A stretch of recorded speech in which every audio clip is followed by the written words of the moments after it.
RBI एक नया system लेके आया है और पब्लिक को जो एक रिलीफ मिला है एक चेक वाले सिस्टम से।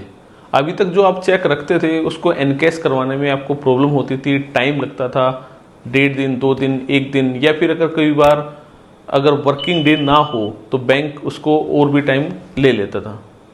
तो आरबीआई आपके लिए एक अच्छी खबर लेके आया है। अभी तक जो आप चेक अपने पास रखते थे और उसका जो एनकेशमेंट करवाते थे तो उसमें कुछ टाइम पीरियड लग जाता था।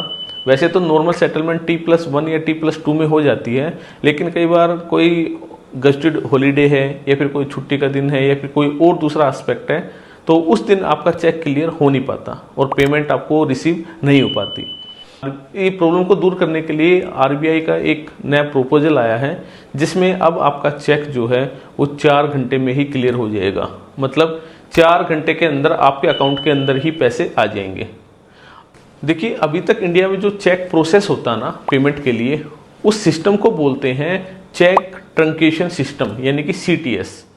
इसमें बेसिकली जो बैच वाइज प्रोसेसिंग होती है, अभी आरबीआई क्या करेगा, इस बैच वाइज प्रोसेसिंग को खत्म करके रियलाइजेशन बेस के ऊपर ही आपको अमाउंट क्रेडिट कर देगा। तो आरबीआई ने अभी जो इसकी इम्प्लीमेंटेशन की है वो 2 फेजेज में की है। पहली फेज जो कि आपके एप्लीकेबल होगी 4 अक्टूबर 2025 से, दूसरी फेज जो एप्लीकेबल होगी वो होगी 3 जनवरी 2026 से। तो देखिए, 2 फेज में करने का आरबीआई का कोई पर्पज है।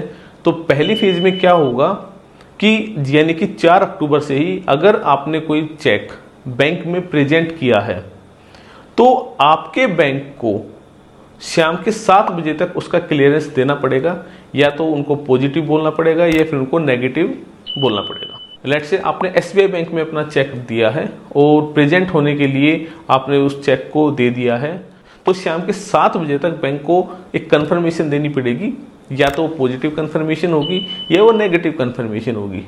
इन केस अगर कोई भी कंफर्मेशन नहीं रिसीव होती है तो उस केस में आपका चेक ऑटो अप्रूव हो जाएगा और आपके अकाउंट में अमाउंट क्रेडिट हो जाएगा।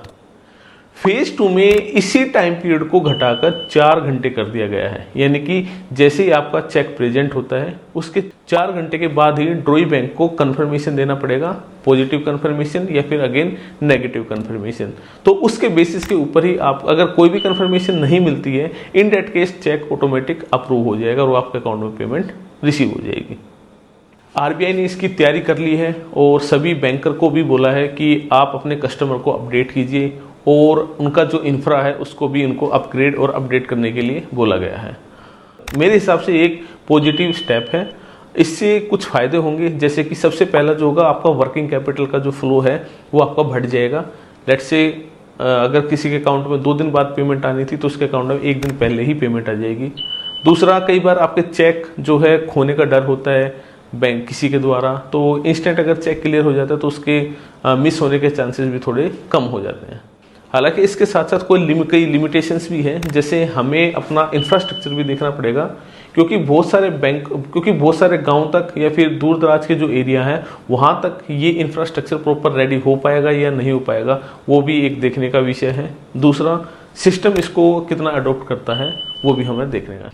तो आपके अपने चेक्स या फिर आपके पास कोई भी दूसरा नेगोशिएबल इंस्ट्रूमेंट रखा है तो उसको टाइम से ही एनकैश करवाएं, टाइम से ही उसको प्रेजेंट करें। इन केस अगर आपकी कोई क्वेरी है, कोई डाउट है तो आप हमें बता सकते हैं, चेक बाउंस के केस में या फिर किसी भी दूसरी टाइप की कोई अदर क्वेरीज के रिगार्डिंग। Thank you.